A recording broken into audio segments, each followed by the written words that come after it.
Inselmulkom illum jina Mario Urita u maġembi għanna Sinjur Edni Kalleja, Tonio bil-Malti. Mela, illum xtaqna niftħu l-argument fuq l-Ewropa u fuq l-leġislazzjonijiet li qed jgħaddu l-Ewropa. Għandna xi domandi, is-Sinjur hawnhekk, il-Tonio, fuq l-Ewropa u kif ħadd affettwana fi żmien li ġej. U xtaqna wkoll nibdew b'din li bħalissa qiegħda ngħidu hekk voga xekri nisibuha bħala tal-bajt tat-tiġiġ, però hemm iktar mill-bajt tat-tiġiġ u ħantukom daqsxejn background u mbagħad din ukoll ħanitfaħħilkom fil-link din li ħarġet mill-website uffiċjali tal-Ewropea. Tajjeb, tal-Food Safety u ħantukom daqsxejn background din minn fejn bdiet. Mela dina hemm din l-ICI u din li qed tixbor petition biex jispiċċa l-użu tal-annimali fil-gaġġa u din ġabret li qed tixbor din biex tgħaddi mbagħad dawn il-firm il-Kommissjoni trid tixbor bil-fors iktar minn miljun firma minn 7 stati differenti. Di ġabret eventualment 1,400,000 firma biex mbagħad għaddietom lill-Kummissjoni.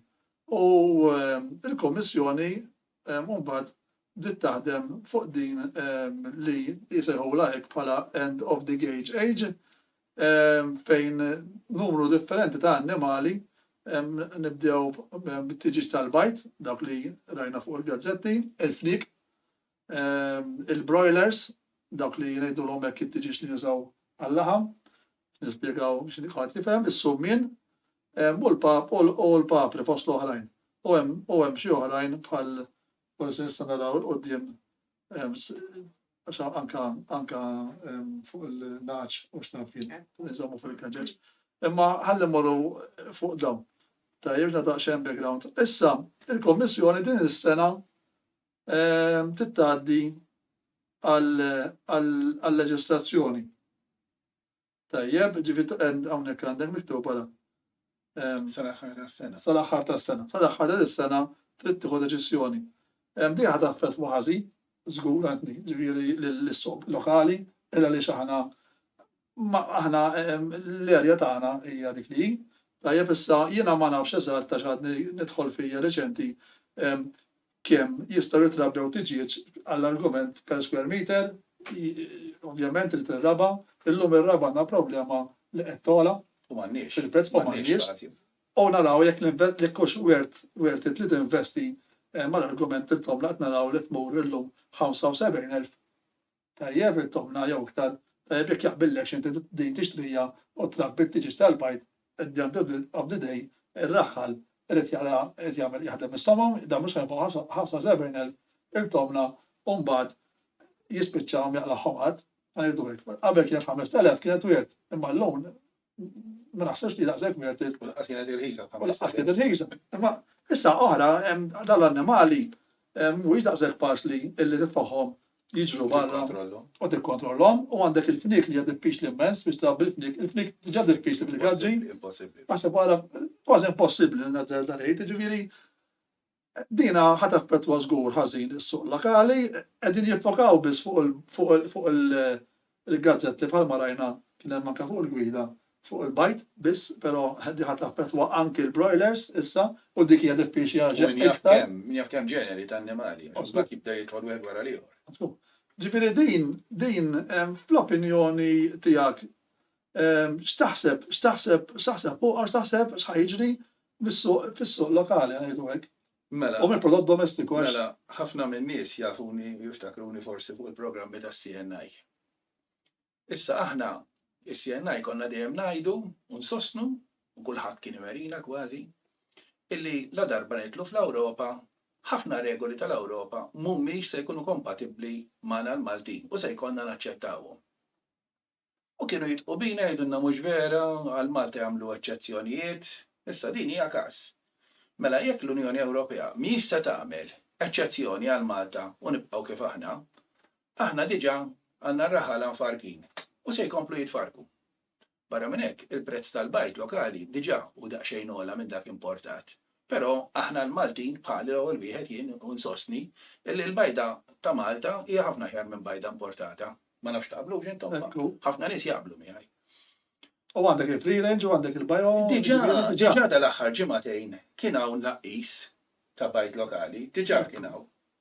Naf għax jien ġieli nixtri minn ħabib tiegħi Birger Kara li jirabbu huma ġifieri għalli xejn, għalli m'għandna xejn. Għalli paċenzja għalli. Diġà qed nikkopja mas-suq barra. U barra inti semmejt il-broilers li huma parti sostanzjali għax insirx għandek parti ta' fabbriki hawn Malta. Azjendi li huma u biċċiet minnhom kienu anke jesportaw daw. Ma nafx għadhom jesportaw għax minix intiks magħhom. Din irdu naraw issa kemm għandna farms u kemm hawn tiġijiet u kemm għandhom farm kbir enormi ħansemmi Bur Marrat, ġifieri. U naf ċert li jimxu professional u l-prodott tagħhom laqqas paragun ma ta' barra ġifieri. Qed ngħid jien ġifieri tiġiġa li tixtriha minn ta' daw ta' Malta, ipprova m'għandix taqsam mhix mimlija nġettata bl-ilma għax dal-Ewropa ħafna regoli, però pereżempju m'hemmx regola li tajt li ma jistax ikunu nġettati b'ħafna ilma. U jekk hemm min qed jarahom dawn l-affarijiet. Għandna xi inspectors li jiġu jarawhom, hawn xi inspectors Maltin li jmorru jarawhom. Xejn. Jiġifieri fejn hemm il-ħażin u l-Ewropa tħallih nibqgħu għaddejjin bih. Fejn it-tajjeb u l-Ewropa se tipprova ħanajt bil-kelma Maltija tfott it-tajjeb li hemm. Hemmhekk issa min jekk hemm ikun hemm regoli u alla libera dak ir-raħal li jkollu 4 tiġiġiet ġol gaġeġe u jinqabad. Jekk din liġi tgħaddi, jiġifieri. Għax irridu nidru Halloween ma' Brussell. Għax irridu nidru Halloween ma' Brussell. Inkella ma jagħmlunniex presidenti u kommissjonanti u daw insomma. Daħ jiġi effettwat anke d-direttant. Żgur ukoll. U min investa, tinsiex. Ejja ngħidu raħħal li dal-aħħar 3 snin nefqa kbira biex investa fihom daw. Da min se jtieħ il-flus li bilassek għax dak kollu telf se jiġi. Da jisu mekanik, rama xi ħaġa biex jirranġa xi ħaġa u f'daqqa waħda iddeċidew bdew il-karozza ma jistax jissewwew iktar hekk. Allora da x'jagħmel magni għalmihom ħafna drabi joħroġ kumpens. Nispera li jekk għall-inqas di se tidħol li nawgura li le ikun hemm kumpens xieraq u jiġi mill-Unjoni Ewropea. Alla volja, il-kumpens xieraq mill-Unjoni Ewropea. Ħafna nies jgħidu li ituna l-miljuni, tawna l-biljuni, intom qed taħsbu li daw l-biljuni jaqgħu hekk mis-sema bħax-xita. Daw kollha flus tagħkom mit-taxxi, daw il-flus tat-taxxi tagħkom, il-flus tat-taxxi tat-Taljani, tal-Ispanjoli, qabel tal-Ingliżi, Franċiżi, Ġermaniżi, Belġium, kollha jħallsu kulħadd ma jistax ikun illi l-Unjoni Ewropea tfaqqas u tagħti l-flus ta' xejn. Jiġifieri neħħuha minn raskom. Illi dan il-flus li tina ġejjin mix-xejn, minn hekk ħadkun hemm spiża se tiżdied mal-ispiża tiegħek fil-infondo u x'imkien xi taxxa tola. It-tieni ħaġa hija illi ir-raħħal Malti mhux talli ma m'għandux bżonna di, talli għandu bżonn ħafna għajnuniet illi jiena ma tantx narahom jiġu ir-raħħala igorru ħafna li mill-Ewropa huwa diffiċli u d-diffikultà qiegħda hawn aħna iżola. Mela m'intix ma tistax tieħu l-affarijiet mingħajr ma jiġu fuq l-ibħra. Sewwa, jiġifieri jridu jaqsmu jew mill-Italja, jew mis-South of France, jew min-naħa tal-East, jiġifieri u dejjem hemm spiżi. Ma ninsewx illi il-vapuri ara kemm ollew il-pedinaġġ tagħhom dal-aħħar. Ittriplikaw hemm saħansita minn sar 800% ola. Mhix xajt 800%, jiġifieri fejn kont inħallas jiena ġiex liri, issa ġejt inħallas 10. Allura il-kustjoni ta' għaw. Aħna mhux jgħidulek iwa allura r-raħħala daw di differenza l-erba' raħħala. Mela erba' raħħala, imma l-erba' illum imissu l-erba' raħħala. Għada jmissu l-erba' ta' bħalek, għada jmissu l-erba' ta' bħali u għada jmissu l-erba' ta' bħalek. U erba' jiġu l-pajjiż kollu Malti. Sewwa? Ma sissa jien għadni ma rajtx l-ebda kooperattiva pereżempju li titkellem fi daw ir-raħħala, jisu ħarġet l-aħbar, però jisu kulħadd jgħid kwiet. X'taħseb għalfejn taħseb li dan qed jiġri? Jista' jkun li forsi aħna l-ewwel li qed nibdew naqbdu magħha din is-sitwazzjoni. Dik kienet anke fil-Malta Chamber, ġifieri. Kien din Chamber of Commerce. Ma rajt dal-għodu ġifieri kienet ukoll kien hemm xi dialogu fuqha del-fork Ma to farm. mhux qed joħroġ xejn, Farm to fork. is-soltu fejn qed naraw xi ħaġa lokali. Di farm. Issa Farm to fork. farm to fork. Farm to fork. Għax din hija din ta' minnedu, din hija l-istrateġija hija il-qalb tal-Green Deal. Ġifieri din ġejja biex għax titmur iktar l-lem. Compare di. Żgur daħal tkun il-qalb din hija l-qalb tal-Green Deal. Ġifieri dina qegħdin naraw ġifieri jekk ħajola l-laħam għall-argument u n-nies ħajużaw inqas laħam huwa tajjeb ngħidu hekk għall-ambjent għax naqsu CO2. Jiena aħna nafu li l-iktar li jipproduċu CO2 ma li jipproduċu mhux jiġbdu li jipproduċu ma l-baqar. Allura ħanejdu hekk jekk jonqos l-użu tal-laħam ħajbenefika id-dinja għax it-taqas il-CO2 bil-global warming. Il-global warming kienet gidba li inventaw l-Amerikani u bellaw għal-id-dinja kollha, u d-dinja kollha mhux vera belata, għax pereżempju l-Ċiniżi, l-Russi, ħafna pajjiżi tlek kwarti mid-dinja ma belatiex li jaħsbu li l-Amerikani jistgħu jiddominaw il-kulħadd. Inti meta titfa' ħafna CO2, issa jiena ngħidha minn pont xjentifiku u jiena awtorità fix-xjenza. Right? Meta titfa' ħafna CO2, min għalik li qed tagħmel ħażin, jekk is-CO2 jibqem. Is-CO2 x'jiġri? Is-siġar jipproliferaw. Infatti l-iktar green id-dinja jissa. Jikbru iktar. Iktar ma jkollok inti siġra hekk inti tagħmilha ġobit ħanterna, tiskanta s-siġra kif tipprova titla' l fuq ħalli tieħu x-xemx u jkoll iktar post minn fejn tieħu iktar l-arja easy. Għaliex? Għax in-natura hija self-adjusting. Palma l-bniedem biż-żminijiet aġġusta ruħu u forsi kien inklinatu mawweġ u llum id-dritta jimxi dritt, mhux bħal ċertu annimali, bħal stejl annimali li m'għandhomx dal-bżonn baqgħu hekk. Pereżempju jien ngħidu x-xadini li 99% aħna imniżlin minn dik ir-razza ta' annimal. Aħna fil-fatt kull ma aħna annimal illi għandna ftit iktar raġuni, jew naħsbu li għandna ftit iktar raġuni, u għamilna ħafna teknoloġija fejn l-annimali l-oħrajn m'għamlux. Sewwa. Issa, il-punt ta' dawwa li l-Unjoni Ewropea u l-Amerikani, ġifiri s-sur mastrijiet tal-Unjoni Ewropea, qed jipprovaw dal-famuż Green Deal li semmejt inti. Jaqtaw kemm jista' jkun l-użu tal-laħam. U pereżempju nisimgħu artificial meat diġà bdejna li qed jipproduċu min jafx ħajkun da, min jafx kimika ħajkun. U mbagħad wara niskopru li da ta' kemm nies b'kanser indusjat minnu bħalma konna ngħidu ċerti affarijiet li llum skoprejnihom meta kien troppo tardi u tilna min jaf kemm il-miljun ruħ. U qed jippruvaw joħduna lejn ikel veġetali. Jew ikel saħansitra fejn inti tiekol il-crickets. Jew tikol dut, jew worms, jew affarijiet. Issa daw, diġà tawhom liċenzji fl-Ewropa anke biex jibdew jipproduċu fl-European countries. U kien hemm fejn jgħidu li jistgħu jiġu użati bħala substitute right dokument l-Italja fejn jistgħu jużu bħala substitute għaz-salsa bolognese. Kollox. Ġifieri l-ogtu tal-laħam. Ma parti minn tqiegħ dak huwa bħala filer. Sewwa? Tista' pereżempju dana is-soja bean pereżempju ħansemmi ħaġa li kont qed nagħmel ftit research fuqha. Jużawha ħafna biex jagħmlu il-foam. L-Amerika jagħmlu ħafna foams biha, dal-high density foams jagħmluh biha. Jagħmlu dik il-kimika minnha mis-soja bean ħanajda sempliċi għal dak li jkun qed jisma' jagħmlu dan il-polyurethane. Polyurethane huwa il-prodott li jsir minn polyether oil u kimiki li jirreaktjaw miegħu. Mela dan qed jagħmlu dan il-polyol li fl-antik kien jagħmluh by-product miż-żejt u qed jagħmluh mis-soja bean. Issa l-Amerika ma nafx kemm il-miljun tunellata soja bean jużaw biex jagħmlu dan il-kimika biss. Minn barra li ara kemm jintużaw naħseb miljuni wkoll biex jagħmlu il-famuż soja bean milk u soja bean pellets biex jużawhom fil-ġelat ukoll ta' dawn li huma jifittxu ġelati tad-dieta jew li jkunu tajbin għal min għandu zokkor, sewwa ġifieri. U id-drive kienet hemmhekk id-drive hija tajba għaliex.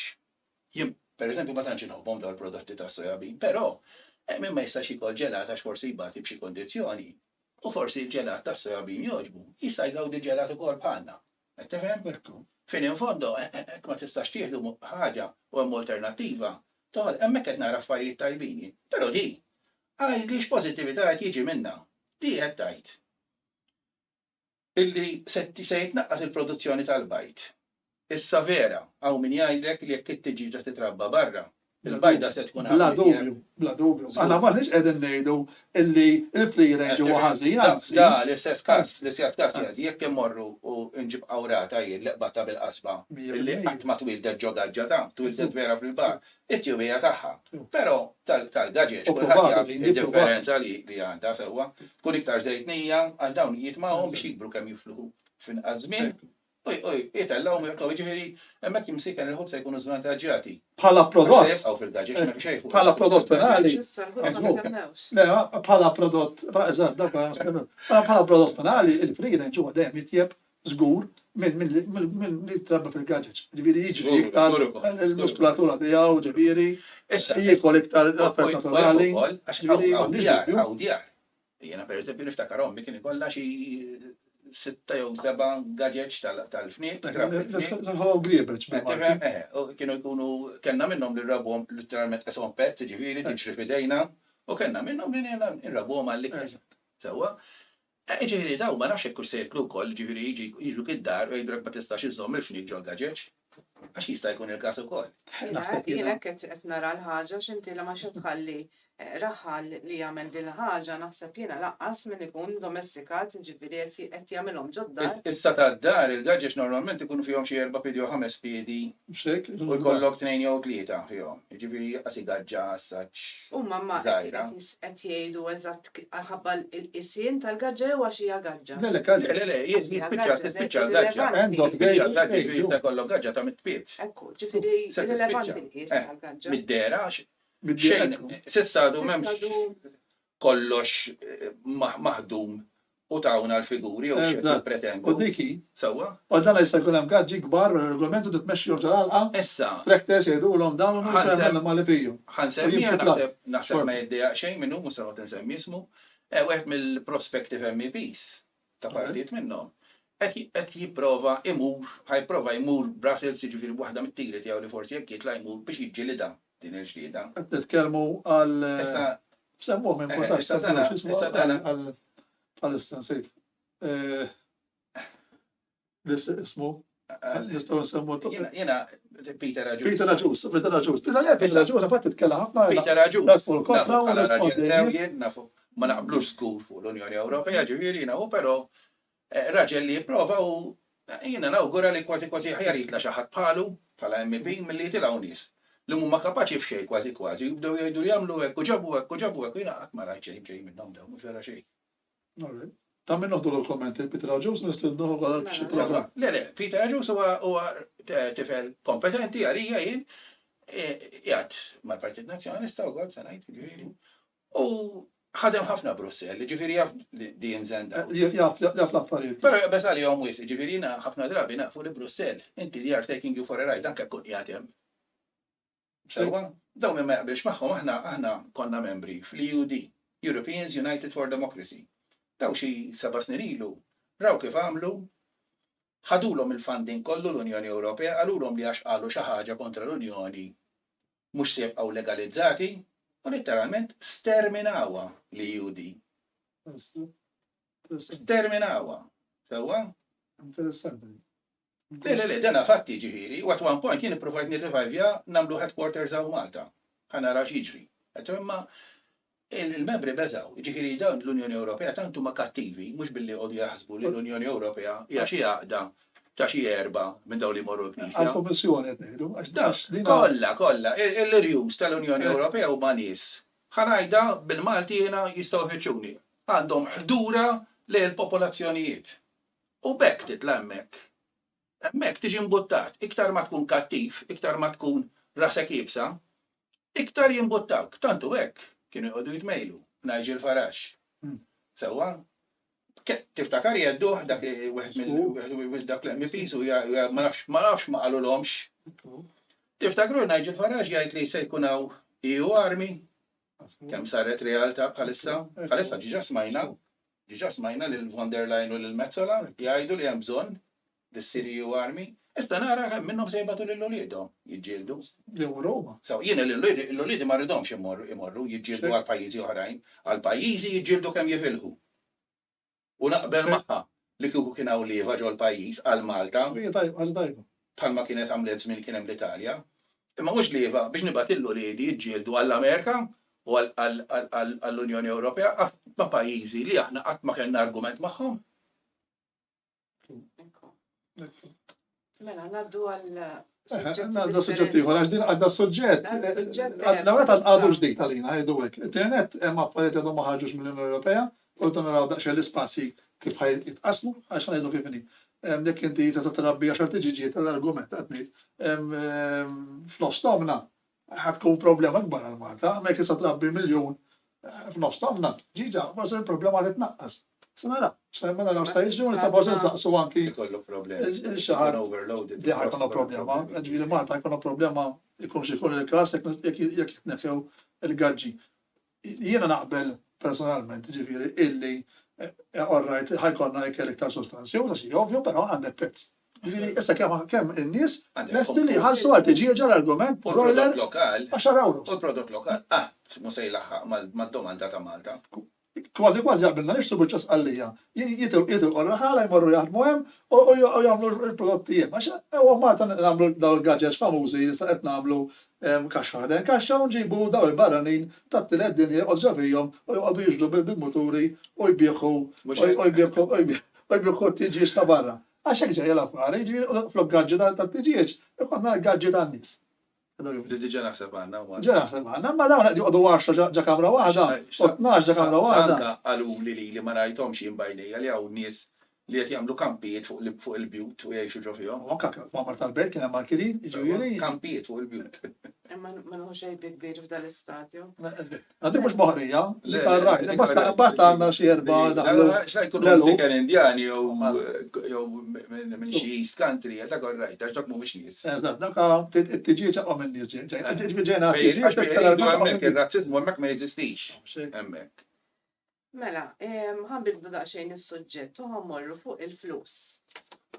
Mela meta Malta ssebet fl-Unjoni Ewropea, aħna kellna l-flus tagħna lira Maltija li la darba seħibna kellna neqilbu għall-euro bħal pajjiżi li hemm membri fl-Unjoni Ewropea. Rajna ma' żmien rajna impatt li ħalla dan li kellu jsir għaliex imbagħad dejna naraw il-prodotti anke bħala prezzijiet kien jinħass li ola. Issa l-Unjoni Ewropea, l-Bank Ċentrali Ewropew iddeċida li minn din is-sena l-euro ser issir b'sistema diġitali. Inna nisimgħu ħafna qalu wkoll li dan ser iseħħ għaliex skont huma bosta Ewropej mhux qed imorru għal flus kontanti imma jippreferu jużaw is-sistema diġitali u sabiex jakkomodaw lill-Ewropej qed jgħidu li din is-sistema aktar ser tinnexxi u qed jippruvaw idaħluha. Inti x'taħseb rigward din is-sistema u kif taħseb li ħadd toffettwa lokalment ħanerġgħu naqgħu issa lokali kif ħadd toffettwa daw il-grocers iż-żgħar tal-ħaxix, tal-monti, daw taħseb li ħajkun possibbli li tidħol dis-sistema? Mela, il-Gvern Malti għażel li adotta l-euro. Ma kienx għada obbligu. Għalkemm pereżempju l-Unjoni Ewropea kienet tipprova tħajjar lill-Ingliżi, l-Ingliżi qatt ma ċedew. Il-25 u 30 sena li għamlu qatt ma ċedew. Issa, hemm pajjiżi pereżempju bħal Denmark. Aħna ma kenniex għażla xejn. Le aħna l-Gvern tagħna, aħna l-Prim Ministru tagħna Gonzi qabad one way traffic u bellanna l-euro. Nasab kien diġà negozja fejn akademija. Fil-fatt inti qed jħammorru qed jippruvaw morru diġitali. Nispera ma jaħdmux il-magni bdew bħal dik kienet l-ewwel waħda li kien prova jaħdem Gonzi għax dik kienet diġà ma ħadmitx kien. U ma nistax nifhem jiena kif iridu jagħmlu daw id-digital euro biss meta l-ATMs pereżempju qed jinaqsuhom ma kullum kien. Jiġifieri daw se nispiċċaw bla ATMs aħna issa. Jiġifieri inti laqqas tista' tagħmel tranzazzjoni ta' ATM biex titfa' ċekk il-bank illum. Se nerġgħu nispiċċaw ikollna mmorru niftu l-bank u noqgħdu niddepożitaw. Infatti ċ-ċekkijiet qegħdin jagħtaw Għax jiena xabaw ġifieri għamlu l-ostakli biex neħħi ċekkijiet u sa anka checkbook għamluhom bil-flus, għalek ġifieri ċekkijiet iridu tajruhom min-nofs. Żgur, fil-fatt pereżempju bank minnhom neħħihom iċ-checkbooks il-bar għamluhom ċekkijiet reġgħu kodba 20 jew 25 ma nafx kemm. Jiena mal-bankijiet kull checkbook tħallas 4 euros. Plus illi jekk inti il-banek kollha għamlu għal 20 euro. Forsi ġiet ma dak il-bank li kellu jagħmilna fuq il-mappa tal-banking financial system, kienu għallu. Dak li l-gvern biħħaq bis-soldi ġifieri. Le mhux dan. Ullum ċal-Maltin kollha u qed jipprova jagħlaqhom. Le mhux dan, dan għadu ngħidu hekk dal-bank biex nagħmlu ismi. Il-bank u mbagħad wieħed wara Mela ħankomplu fuq dik. Mela l-euro neħħiet il-potenzjal tal-gvern li jikkmanda il-finanzi tal-pajjiż. Qabel kellek il-lira Maltija konna tajna minn mal-isterlina naħseb fil-ħamsinijiet, jekk mhux sejjer żball jew fis-sittinijiet żgur, one point konna marbutin magħhom, u mbagħad meta l-isterlina bdiet taqa' aħna l-lira tagħna ġiet tiswi iktar minn sterlina. Qed imur lura ġifieri late 60s issa early 70s. U s-survivjena dak iż-żmien kollu. L-unika vantaġġ li għandha l-euro huwa li jekk jien se nagħmel business ma' Taljan, it-transazzjoni m'hemmx għalfejn noqogħdu nibdlu l-flus mill-lira Maltija għal kif konna fl-antika l-lira Italjane. Il-kompita. Sewwa, imma jekk jiena se nixxi xi ħaġa miċ-Ċina, li ħafna drabi daw jiddiljaw bid-dollars, iċ-Ċina tixtri bid-dollar. L-euro xorta jkompli jinbidel f'dollars, alla volja lilek forsi fuq l-internet ituk prezz jidher in euro, però dak ikunu diġà ħadulek markup. Mbagħad inti terġa' meta tħallas hawnhekk joħodlok il-markup il-bank biex jerġa' jibdilhomlhom u jibdilhomlhom dollars, jiġifieri ħafna drabi qed tħallas żewġ markups inti. U anke kumpaniji għaddu minna din, ġifieri. Tista' saqsi jekk il-managers tal-banek jiġifieri jkunu veritieri jistgħu jaffermaw li qed ngħid jien. 100% kont nimporta xogħol. Mela, issa il-problema tal-euro hija li l-Unjoni Ewropea dan il-misħut euro mhijiex marbuta ma' valuta tad-deb, jiġifieri m'hemmx tunellati ta' deb biżejjed biex jibbekkjaw dawk il-biljuni ta' euros li hawn flus karti kontanti u f'kontijiet il-bank. Fl-antik l-Amerikani id-dollar kienet marbuta mal-valur tad-deb. Fi żmien Reagan irrealizzaw illi ma jistgħux ilaħqu mal-valur tad-deb bid-dollars li kellhom issa dal-Amerika pajjiż wieħed. Ġifieri pajjiż wieħed li kellu 250 miljun dak iż-żmien. Ruħ. Illum l-Amerika kibret għandha 330 miljun hekk mhix sejjer żball. U l-valur tad-deb huwa ħafna iżgħar mill-valur li kien hemm terġa' fi żmien Reagan. Issa tinsewx Reagan kien fil-bidu tal-80s. Eżatt. Sewwa jew lejla l-80s ejja nagħmlu hekk l-80s. Niftakru. Għax fl-81 kienu li beda il-mixja biex għamlu paċi mar-Russja u r-Russja neħħit il-komuniżmu ġifieri. Kien hemm darba fejn ma ġobniex l-aġir tiegħu meta qal li aħna formajna lil Libja ma dak pretenda li aħna pajjiż ġar ma nafżawx li hemm movimenti ta' ajruplani sejrin lejn Libja. Tiġi qed tagħmel gwerra kontra tagħhom ukoll. Imma insomma, u Reagan kien wieħed min-nies li naħseb mexxa ħafna paċi wkoll fid-dinja. Taħtu l-Amerika l-inqas jagħmlet gwerra u l-inqas ninqatlu nies 90%. Taħtu taħt Trump. Stranament, daw li għajruhom li huma faxxisti, nazisti, u l-faxxisti u n-nazisti qed narawhom fejn huma llum. Illum il-faxxisti imur il-President Amerikan il-bieraħ jingħaqad magħhom u jisfhem magħhom jien għandi ritratti illi dawn l-Ukreni pereżempju l-Azov Battalion tagħhom hija nazista.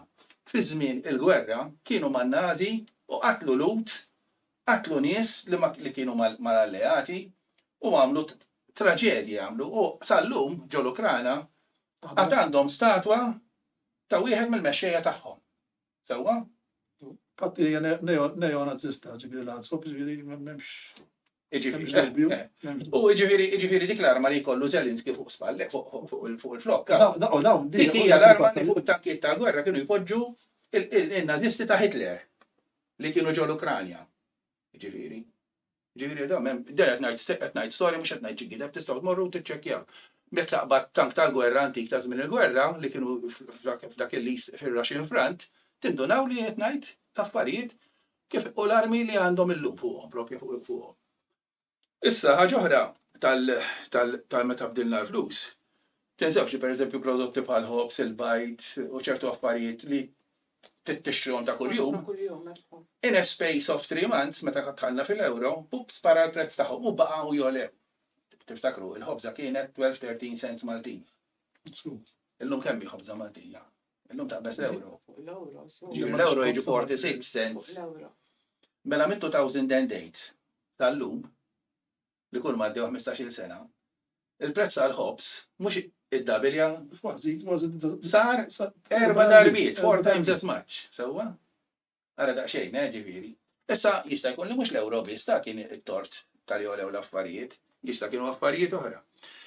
L-unika ħaġa pożittiva oħra li għandu l-euro għax jiena nħobb ngħid dak li hu tajjeb u dak li hu ħażin. Ma nħobbx ngħid jiena kontra l-Ewropa ngħid kollox ħażin hawnlu dawn l-Ewropej. Le.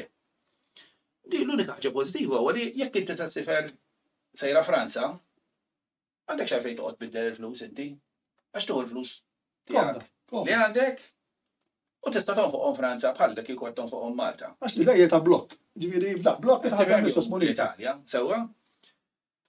Issa, l-argument huwa da li l-Unjoni Ewropea dejjem ridettati dik id-dera ta' big block munita waħda.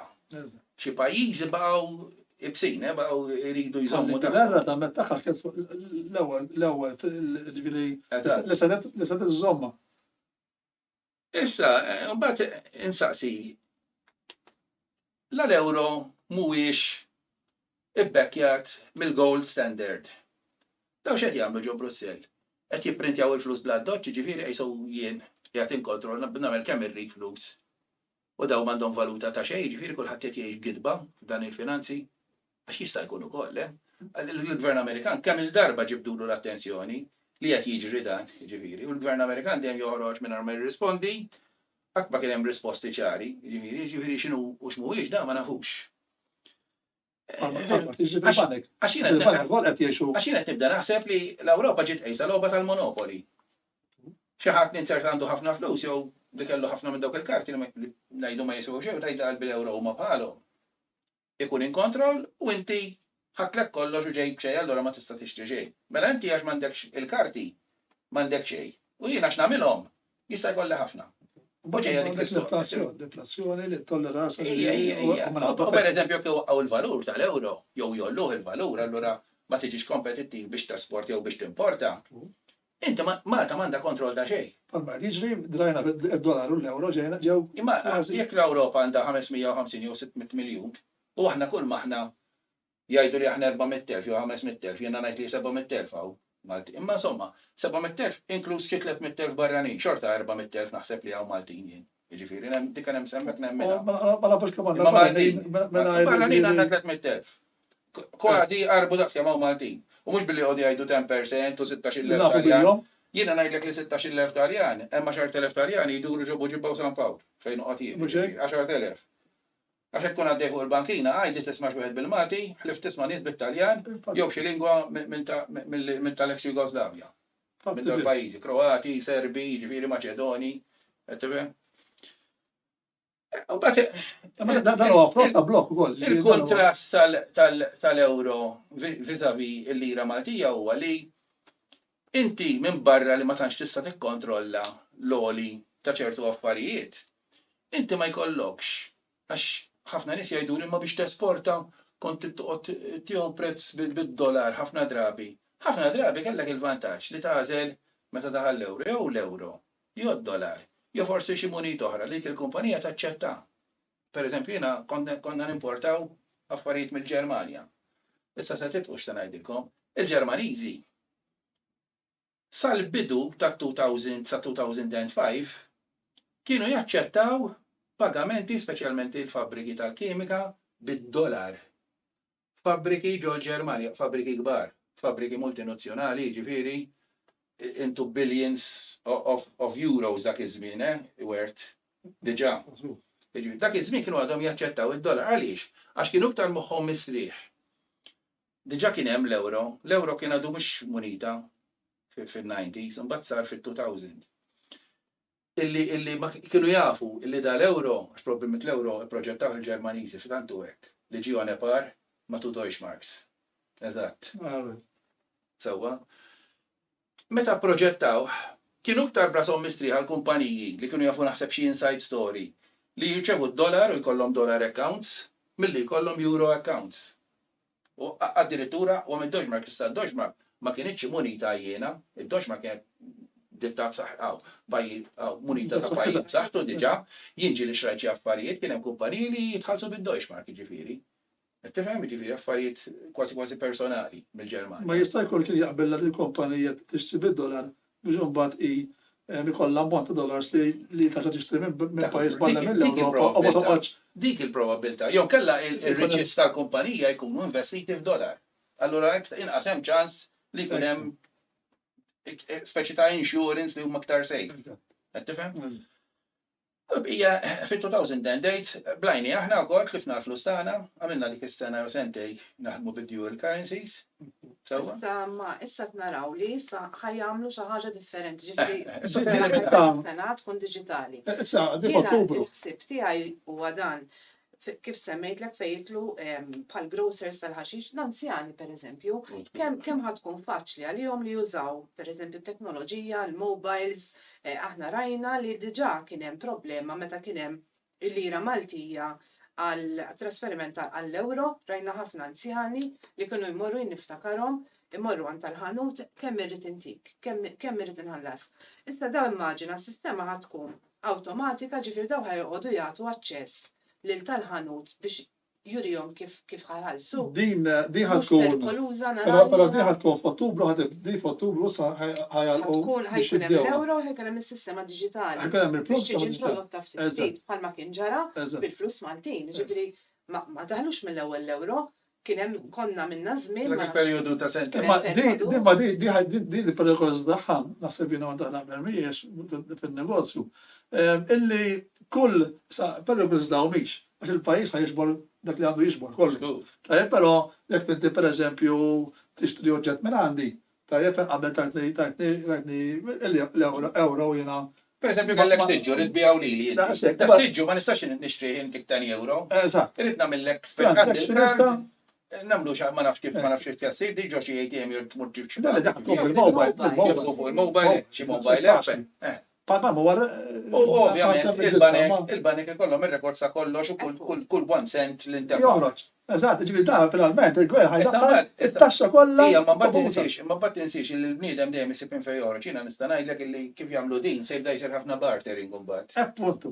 Nagħmlu mod inti għandek kumpanija u tagħmel istiġġiet tal-injam u jien nagħmel l-elastiku li jisir fuqhom bħala cushions. U nsa tixxi salt foam biex tagħmel is-seats tal-da. Jiena nista' ngħidlek lilek isma' ħantik 200 cushion, tieni 20 siġġu tagħhom.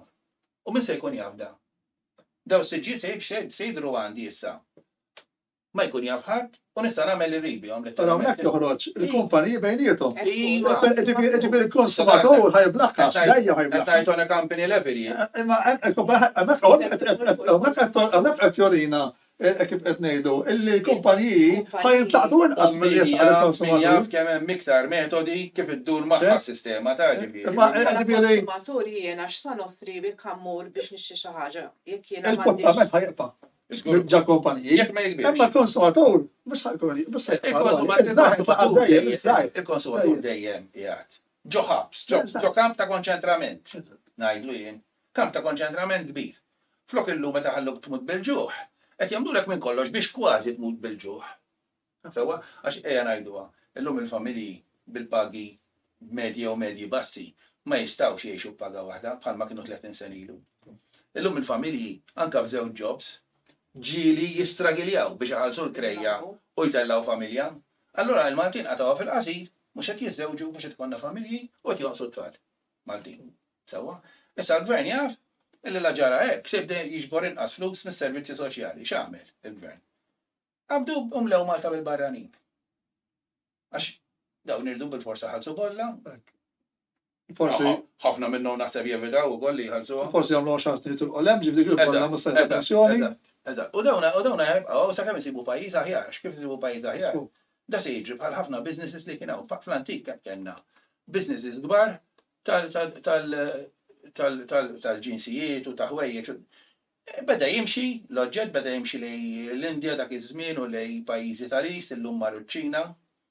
Fil-fatt illum, għalziet jiġi prodott binqas mill-li kien jiġi prodott għaw Malta fis-sebgħinijiet. Ġodaw il-pajjiżi, issa tinsiex U Malta kienet 50 sen ilu. famuża. Niggardi għajlek 50 sen ilu kellu nofsira kost biex isir jeans. Ġo ċina jisir binqas mill-famuża nofsira. Għax kultant titħaq meta tara għalziet jiswa 15 euro. Għasħaq id-dras kważi kważi. Eżatt. Sewa, issa kif għamluħ da? Jo bil-mirakli ma naħsibx serquh. Imma kemmek għan attakkaw, l-Europa attakka anka t-tessuti. Iwi. U din n-nis forse ma jafux, imma di parti u koll mill-Green Deal, illi t-tessuti, għamina ħabba li t-tessuti ġeneraw ħafna. Malls u affarijiet u kif. Allora dawna, Anka rridu jitnaqqas l-użu ta' t-tessuti, dina, kemmi wiesa, dina għedna ħana t-naqbdu. Tikka, it-truf. it-truf. Mela, ħammollu fuq xi ħaġa differenti issa. Rajna fi żmien il-Covid fejn il-Kummissjoni Ewropea għamlet kuntratti f'isem il-pajjiżi membri fosthom Malta. Sissa ħadd ma jax fihom dawn il-kuntratti u l-Gvern ġie obbligat li marbut jiġifieri jixtri ċertu ammonti ta' vaċċini fi żmien stipulat, però kollox moħbi f'dan il-kuntratti li saru. Aħna provajna wkoll kemm il-darba ikonna aċċess biex naraw x'fihom daw il-kuntratti għaliex ma ninsewx li daw ġew iffirmati f'isimna, f'isem il-poplu Malti. Ġifieri dan l-Unjoni Ewropea, l-Kummissjoni ddeċidiet li tagħmel trattat għalina u aħna ma nafux fih. U ma stajniex imbeħuhom, Malta ma setax sbieħ ta' minn ngħidu għadi. Malta ma setax sbieħ il-baċċiniet li jaqbala. L-eċċess?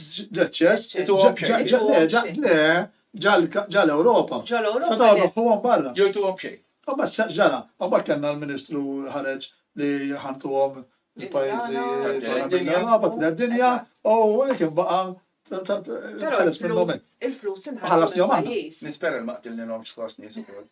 Għalla stilom aħna li Ħallas tihom aħna, jiġifieri jiena għalhekk qed Sika, jiena Aħal prosedur. ħanattakka l-ikbar per li suppostija maħluqa l-Unjoni Ewropea għalija. Id-demokrazija. Għajdlix demokrazija hemm meta jien lilek u lilek ma nirikomx bil-flus tagħna x'qed nagħmel u x'qed nixxi u x'qed inħawwad. Issa tinsiex li l-Gvern Malti jrid jagħti rendi kont ta' kull nefqa kapitali li għamel u dawn jitlu taħt nefqa kapitali. Ekku. Mela l-Auditor General ta' Malta obbligat kważi li jkollu figura li ximkien tindika li parti minn nefqa jew in-nefqa kollha ta' daw l-injezzjonijiet li ġabu fejn marret u lil minħalsu. Però jiena rajt għandi ħabib tiegħi l-Amerika u meta ġab xi dokumenti minant il-gvern kienu kollha bħal dawk il-famużi dokumenti kollu li jisuwet. Qed ogjer tal-Juventus. U biġġiet minnhom literalment magħluqa kollha sewda sewda. Kien hemm 60 paġna minnhom, 60 paġna minnhom xejn. U batom li fil-fatt li batom li qegħdin ġo xi computer tiegħi. Għandna kollox fuq Ma kif semma tajjeb ġifieri. U kien ġibhom u taqrom taqbad titħax ma fhem xejn. Għajnijom. Għax pereżempju sentenza maqtuha f'nofsa u sejk. Xejn, hemm l-ebda Għajnijom, hemm 60 paġna, 60 paġna blejn. Probablement l-istess ħaġa li privaturi. L-istess, għalfejn il-Gvern Malti Il-pesh agreement u aċċetta U ma ninsewx ukoll, u l-Ministru il-President tal-Unjoni Ewropea, von der Leyen, miż-żewġa wieħed mill-kapijiet tal-Pfizer, ġifieri. Ta' żgur dik hemm kwistjoni għaddejja issa x'qed infetaħ l-inkjesta biex U jaraw qatt ma tagħti indikazzjoni li hekk hu. Dejjem ġifieri ħarġet minna ma tirrispondihomx u affarijiet hekk, ġifieri hekk qed naraw issa. ma sambux kollha Malta kellna kumpanija waħda. kumpanija Ġifieri waħda li vaċċina, kienet waħda. ħadet il-tender ġifieri. Issa ma ninsewx. Għal-Evolve ġifieri nistgħu Ma nsemmuha. nistgħux fl-antik kienu jgħidulna r-Russi ma jagħtux informazzjoni lin-nies. Issa saru bħalhom bħal Russa komunista. Saret aċċettata, ta' tgħid. Ġifieri Stalin, ġifieri kien il-mudell tal-Unjoni Ewropea, kważi kważi llum. Seri il-komunizmu seri. Naħseb b'xi ħaġa bħal din nista' ngħid biċċa minn quddiem li għadin fiha. Għaliex meta inti taf li għandek kuntratti ġew iffirmati f'ismek u dawk in-nies b'dispjaċir ikolli ngħid forsi għax ma femux x'kienet il-ħaġa li ferħu u jgħidulu grazzi lill-Ministru u jgħidulek irringrazzja l-Alla li għandek aċċess għal-vaċċin b'xejn. Il-vaċċin mhux b'xejn, il-vaċċin ħallasna li aħna u jiena dik li qed nistaqsi, diment li huwa komdu ħallasna. Esek, tmur qoddim l-ATM machine, inti tiġbek €100. Bil-flus U kif inti il-flus tiegħu tinżara kubtek, qoddim u tgħidilek grazzi jew magħna tal-li dak il-flus. Li minn tiegħek u iċċarġab xi ħaġa tal-li tagħhom dawk il-€100 wkoll. Żgur ħadlek minnhom tal-li użajt is-servizz. Direk, eżatt.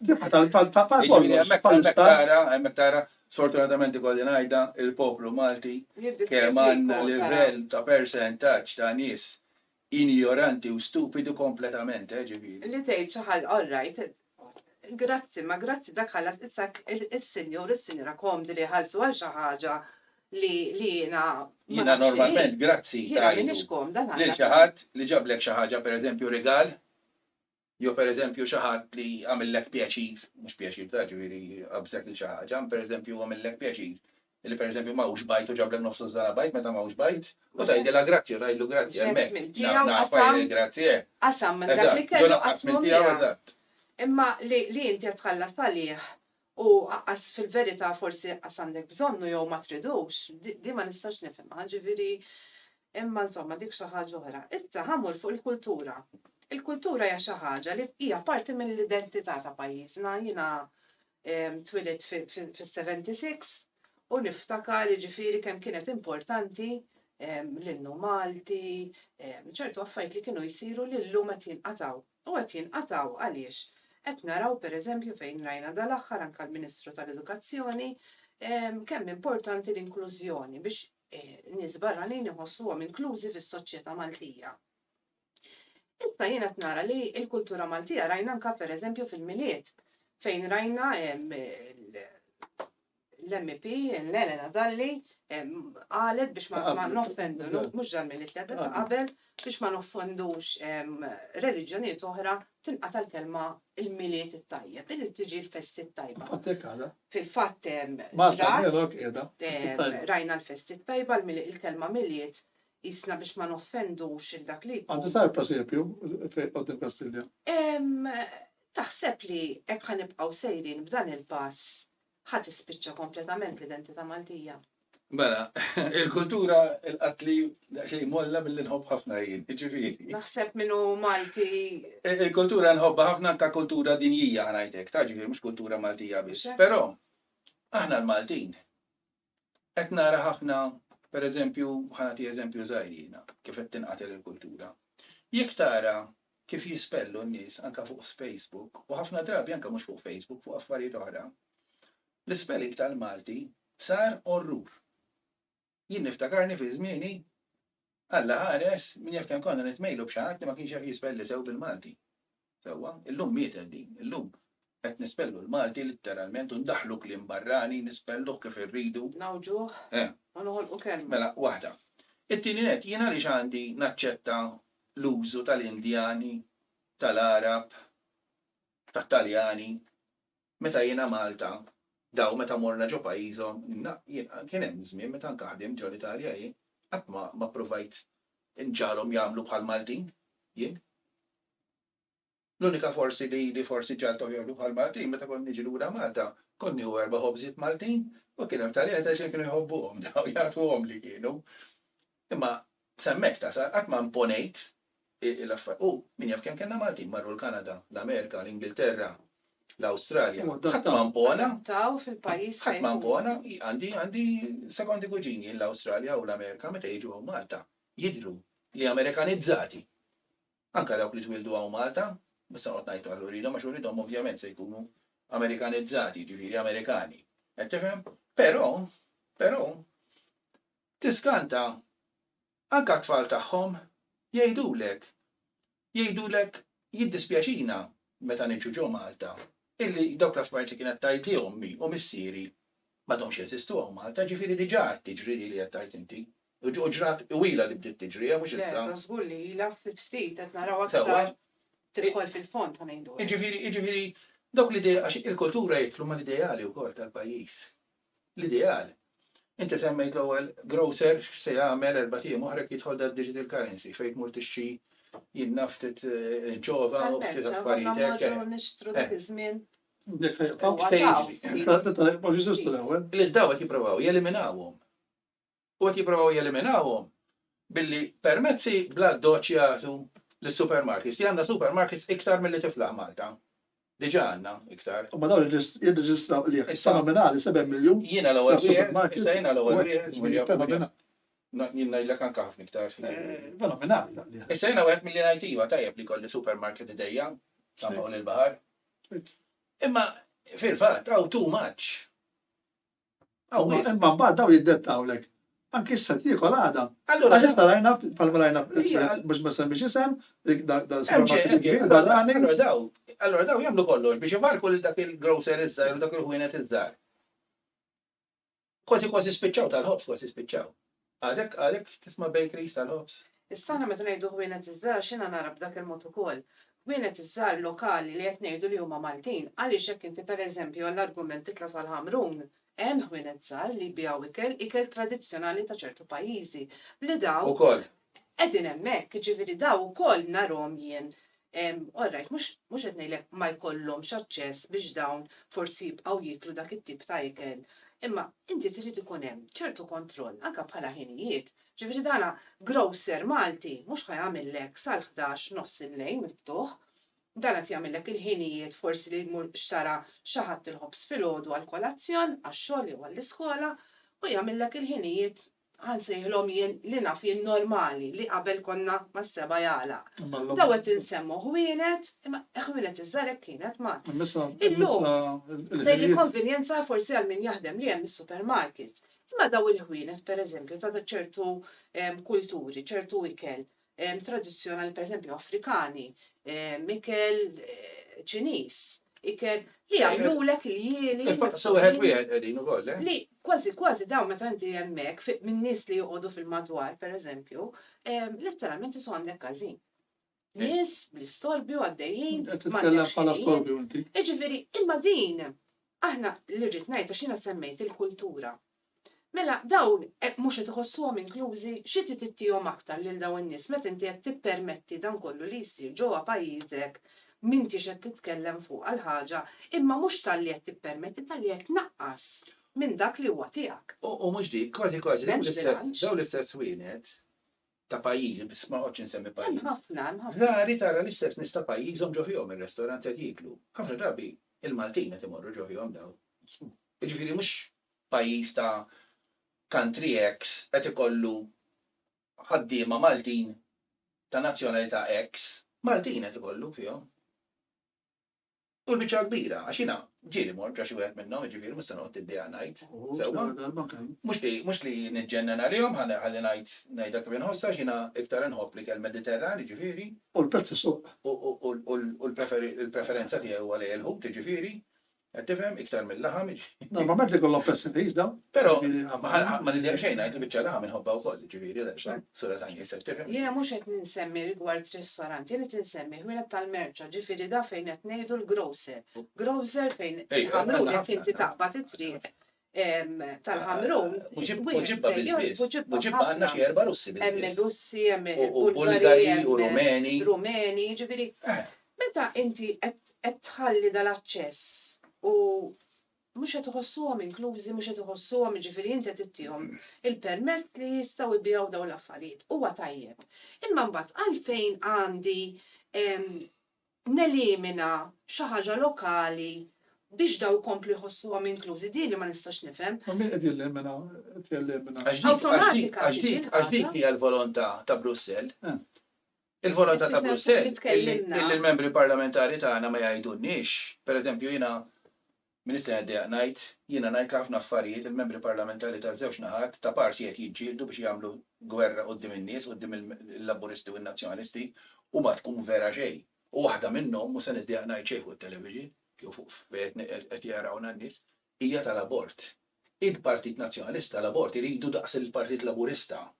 Però qed jilagħbu l-logħba jafu li se jgħaddi xorta mill-Parlament, allura jiena wien ta' parsi qed niġġieldu. Imma rridu l-istess arma. Allora issa biex ikollna ġiex armi bħal xulxin ta' parxin ta' tajdu li ta' mhux sew li jkollok l-arma tista' tispara u toqtonni, naqbes jien ngħidlek, allura m'għandix dritt niddefendi ruħu ta' parsi niġġieldu, però fin fondo se tgħaddi ta' tnej u nakkwistaw l-arma tnej. Ħanġib eżempju b'arma. Ġifieri. Għatti mux għet jgħamlu il-Partit Nazzjonalista mux għet jgħamlu xie. Sewwa, ġifieri tinġib eżempju żgħir, ġifieri. Għandu fejn jgħamil ħafna iktar, kif tal-abbord ma' l-istati. Jekk irid vera jgħid juri biċ-ċar il-lider tal-Partit Nazzjonalista li l-abort ma jridux, jagħti weda. Jagħmilha fl-istatut tal-partit li kif appena l-partit jitla fil-gvern, l-abort jerġa' jneħħih u jerġa' jagħmlu kif kien, back to stage one. Jekk hu vera, imma għaliex ma qalix. Sewwa, u meta battna jistaqsihom mistoqsijiet jgħidu li iva għala, però ma juruk xejn biċ-ċar. Kollox jiġifieri bħal klim tal-von der Leyen meta jistaqsuha x'inhu r-raġel tagħha fil-Pfizer x'inhu konnessjoni dik ir-risposta ġifieri jagħtu. L-istess Mezzola fil-Parlament Ewropew, ġifieri titkellmet. Mezzola. Qalet li issa taqbel mal-abort, m'hemm xejn tagħmel. Għax mela jiena għax niġi għaw ir-Rabat. Ġib skuża lill-Parlament. Jiena weled bil-Kirkara. Wart toqgħod San Pawl il-Baħar noqgħod Buġibba, imma xorta għadni nħossni Karkaris. Xorta għadni l-element ta' Karkaris inħobbu. Hekk niġi hawnhekk ir-Rabat ngħid sejna rabti da. Jiena vera noqgħod San Pawl il-Baħar, però minix minn San Pawl il-Baħar. Jien minn bil-Kirkara propju oriġinarjament noqgħod hemm. Pereżempju Taljan jekk jiġi hawn Malta ma jsirx Malti.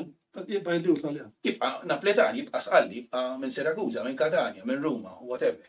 Sewwa, għall-inqas minn għandu l-orgolju ta' pajjiżu, issa minn m'għandux dak affarijiet oħra. Imma dik il-problema li qed nara jien li dan il-multikulturalizmu li hawn fil-pajjiż, aħna biex nakkomodaw lil kulħadd, biex ninkludu lil kulħadd, qed nitilfu l-kultura tagħna. Ġifieri dan hu l-argument kollu għax meta tara fl-iskejjel, meta tara postijiet pubbliċi, biex inti tispiċċa ma toffendix għax qed iħossuhom, issa jiena ma naħsibx li daw il-barrani qed iħossuhom b'xi mod offiżi, ġifieri naħseb iktar min qed joħroġ daw l-affarijiet qed jagħmilha daqshekk kbira.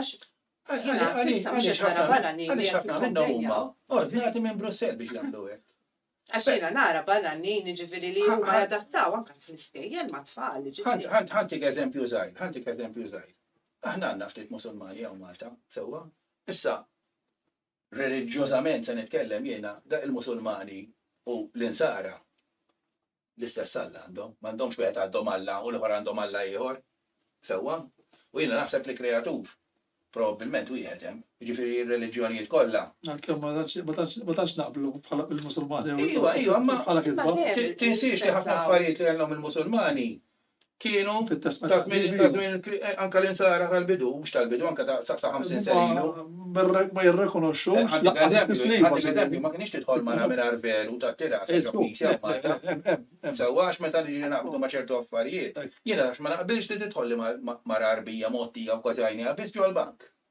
Għax di taħt dak il-ħwejx tista' tdaħħal M16, toħorġu toqtol 10 min nies u ma jkun jafħal. Tittasmin iħu nitlob il-masla. Sewwa u naħseb jien is-security jekk jipprova jfittxilha jgħidu li tibqa' b'silhom fid-drittijiet tagħhom għalhekk jidekun l-affarijiet.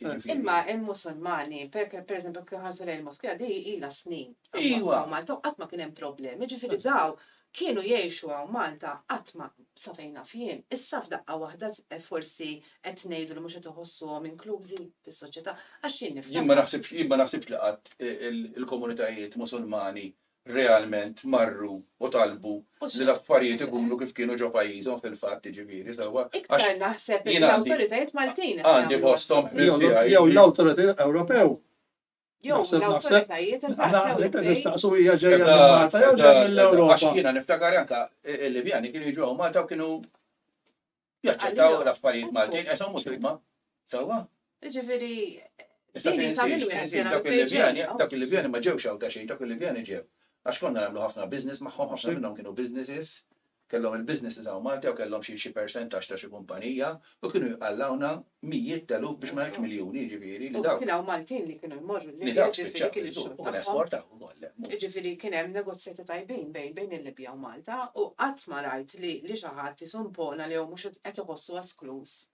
La darba jkun fil-pajjiż. Issa di qed narawha riċenti. Ġifieri di tal-inklużjoni fejn issa tidħol f'tal-iskejjel, inklużjoni ħabbar reliġjonijiet, kulturi. Jien anke tal-iskejjel, ċertu inklużjoni u ċertu tagħlim illi mhux adattat għal tfal ta' 6, 7, 8 snin. Naraħ żejjed. Ekku, Sewwa. ġifieri naqbel miegħek hemmhekk Ġifieri għax hemmhekk jiena mhux qed toġobni xejn Naħseb li din hija parti mill-inklużjoni sewwa. li kważi kważi. Illi rridu anke nitkellmu hawnhekk fuq gender neutral u naħseb mhux hekk. Jiena dak affarijiet kważi narhom sakrileġi mbagħad. Ġifieri dik parti Sewwa. mill-parti U ma mill-inklużjoni mhux hekk. ma nafx x'tip ta' knisja għandna u x'isfied għandna li qatt ma jiftuħ għalqhom fi effettillhom. Dik hi u għax anke pereżempju issa nafu jiena mhux ħan iddejjaq ngħid, ġifieri u ħafna nies jafuni kif nitkellem. Di tal-Gay Pride li jista' ġejja f'Settembru, ma nafx jiena kif se jkun hemm issa permess li jsir waqt dan il-festival ħanajtek li jiena tweġġani forsi għaliex jiena bħala Maltija l-kultura tagħna kellna ċertu valuri, ċertu prinċipi li aktar ma jgħaddi żmien, aktar qed narhom qed jintilfu. Ġifieri t-tfal tagħna, l-ġenerazzjoni li jmiss, dawk il-valuri li konna nħadnu aħna. Jisparixxu. Il-perikolosità din jiena mal-Gay Pride tal-Italija jien operattiv. Issa m'għandix xejn kontra nagħmilha ċara, ġifieri jafuni għandi ħbieb tiegħi li huma gays, però imbagħad hemm limitu.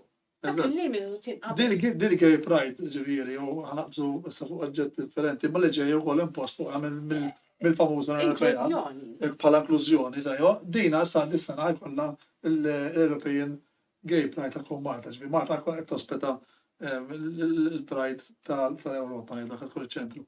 Għandha 10 tiem. F'Settembru.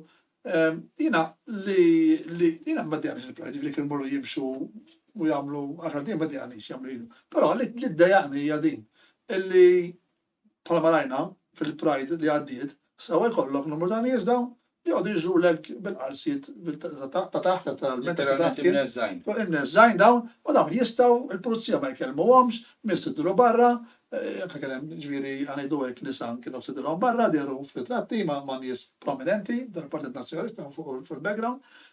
Alla qed tagħmel statement din ma għalek. Però jekk da aħna għandna liġijiet tajjeb illi inti xi 100 metru bot mill-baħar, inti ma tistax tilbes il-malja pereżempju, mela allura kif tiġi tgħidli fil-Belt Valletta inti tista' toħod bil-qarsa ta' taħt. Tiġi ġel Belt Valletta jistgħu ma tiġi xejn. Għalhekk qed ngħidlek biex persuna tħossha inkluża inti qed twarrab dak li inti għandek ġo pajjiżek. Imma dik hija il-poplu. Dak il-liġijiet mhux se jiġu enfasizzati dikinhar. Żgur, dik hi. Issa kien morru jiena inti għall-argument noqogħdu niġu bil-qarsa ta' taħt l-għada tal-Pride. Aħna ħanġu multati. Ġifieri aħna hemmhekk hemm ugwaljanza. Għax bħala l-igwaljanza. Biex ħanamlu hetero Pride issa. Jiena saftit żmien ilu, rajt bank manager iċempel il-pulizija għax kien hemm żewġ tfajliet f'xortsijiet daqsxejn esaġerati osra, ġew il-pulizija, ġew il-bank għalhom intomx tribsin deċenti biex toqgħodu l-għol. Daħħal kun X'tgħu provaj kaċċuhom huma tal-bank ma rridux jitilqu l-barra u ġabruhom il-pulizija, ġifieri din ġraġu ġibba ġifieri biex qed nevvinta affarijiet da. X'għax titta 7 snin ilu da ġifieri. Dina l-Lister Pride m'għandix hekk kontrija. Kontrija bħala attività. X'qed isir waqt l-attività biex inti qed tħalli dik il-persuna waqt dik il-festival waqt dik l-attività tagħmel li trid biex inti imma biex tħossa komda dik il-persuna qed tħares lejn persuni tal-madwar is-soċjetà Maltija kif qed tiġi affettwata mela jien biex nikkuntenta dik il-persuna qed innaqqas minn persuna oħra. Dak li rid ngħid, ġifieri l-inklużjoni eżattament. Ġifieri l-inklużjoni u tiġi esklużint. Tiki. Għall-inklużjoni. U mhux wieħed u tnejn. Biex tintoġbu mal-Ewropa. Mijiet taluf ġifieri. Għax qod żgur li mijiet taluf ma jaqblux ma' U din tapplika ġifieri mhux fuq tal-gays biss, f'kull ħaġa li ġifieri jekk reliġjon, jekk fuq il-ġeneru, jekk f'kollox fejn tidħol kultura Maltija. Ġifieri aħna qed naraw għall-inqas jiena qed nara li l-kultura Maltija ftit qed tiġi estinta kompletament lill-ġenerazzjoni li jmiss. Qed tinnota l-Unjoni Ewropea dejjem tnaqqarlek f'biċċiet żgħar li effettivament meta tnaqqar inti dejjem qed tixkien. Sewwa? Ma x'inhu l-iskop? L-iskop x'inhu? Kontroll l-Unjoni Ewropea l-għan tagħha huwa li minn Brussell tikkontrolla x'tagħmel kollox int. Imma li ġib il-kulħadd Inti pereżempju di li jridu jneħħu il-karozzi bil-magni diesel u bil-magni petrol sa 2035. Ekku. Sal-biraħ stess, wieħed 1030 mill-MPs, din. wieħed mill-MPs Taljani għallhom di idea żbaljata se tkisser l-industrija tal-karozzi, speċjalment fl-Italja u f'ħafna pajjiżi oħrajn, sewwa, daw wieħed milli l-inna ta' kemm buttana biex tħanna l-Unjoni Ewropea. Sewwa. Għallhom u di se ġġib ħafna telf ta' flus lill-pajjiż, lill-Italja, għax l-Italja tinsiex għandha żewġ tliet ditti sajzi bilja karozzi. Sewwa. Ġifieri pereżempju ma nafx daw l-sports cars li huma famużi għalihom Italjani, il-Maseratijiet, il-Ferrarijiet, u dawn mhux minn arbet nagħmel riklama għax kulħadd jagħmel karozzi. Dana ġifieri ħajkun issa kollha elettriċi. Ġifieri issa anke l-karozzi tal-Formula 1 se jispiċċaw jtoka. Fuel cars. Di, għax ħabqet jibdu sa 2030, imma mhijiex 35, mhijiex korretta li sa 2030 ħajibqu dak il-karozzi kollha li jinbiħu fuel biss u ħajġu hybrid. Għandek minn 2035 hybrid. Xort għandha magna bil-fuel. Let's go, imma inti trid tiġifieri forsi xi hybrid jew L-Unjoni Ewropea li mhix qed tirrealizza li qed isiru żviluppi fil-magni jaħdmu bl-idroġenu, qed isiru żviluppi f'magni. Però huwa jaċċettawhom dawk, jaħdmu b'affarijiet oħra. Eżatt. Hija aċċettabbli dik, ġifieri l-enerġija il-magna bl-idroġenu qed jgħidu li l-emission tagħha se jkun ilma. Il-programma tal-idroġenu huwa fejn kif tistivaħu, kif ovvjament l-idroġenu tinsiex huwa perikolusissimu. Mela, għax issa naħseb biznafija. Biznija se, però staqt ngħid fuq din tajet rekord, taħna xejn ma ħanġibu inġinier anke fil-programm biex jispjegalna aktar. Din tal-karozzi l-Unjoni Ewropea taf, tiġa taf. Ġifieri hemm bżonn noqgħod jafu anke l-MPs Maltin jafu li mhux kulħadd ħajkun jista' jaffordja karozza. U mhijiex vera li we're going to be greener billi se jagħmlu kollha l-elettriku. Imma parti di. Mhux vera xejn. Anzi, più o meno se jkun hemm iktar gassijiet tossiċi fl-arja. Għax inti se tiġi reliable fuq l-output ta' power stations.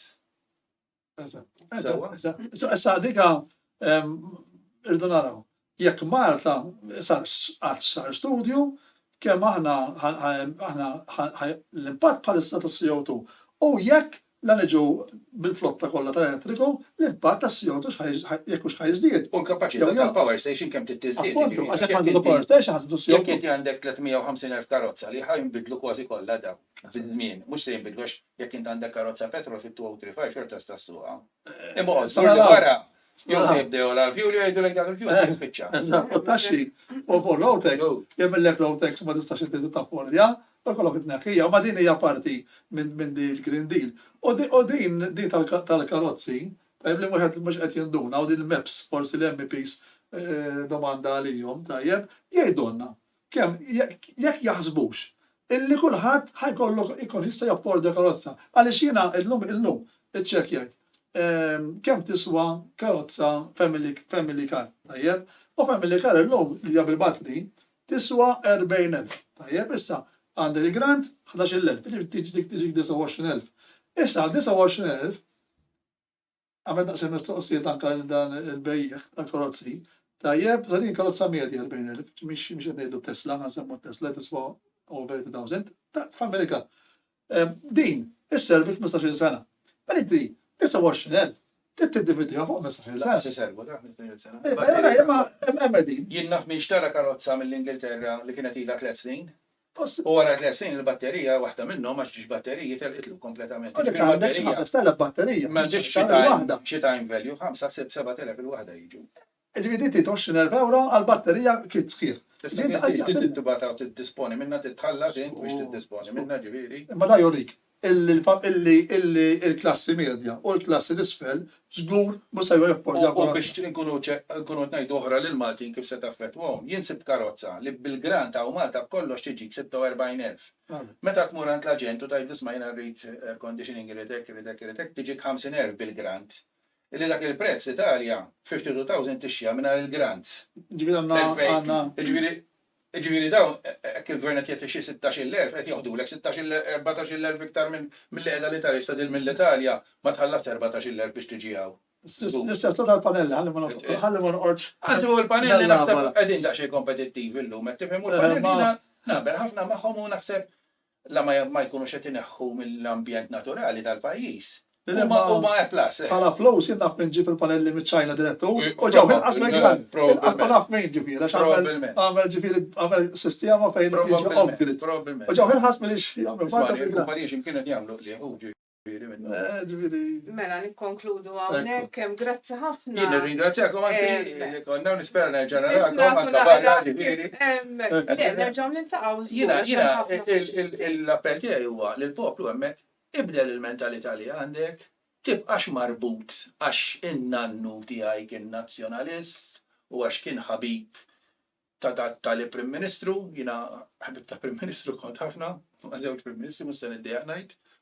Taf sew inti, Carmenu Sidbonici kien ħabib kważi intimu tiegħi jien. U meta kont żgħir konna niġġerrew ma' Borġ Olivier, ma' Ġorġ Borġ Olivier ġifieri, kulħadd jaf ġifieri. Naħseb kienu żewġ irġiel. Żewġ irġiel li ħadmu ħafna l-pajjiżna. Kbaru taw ħafna.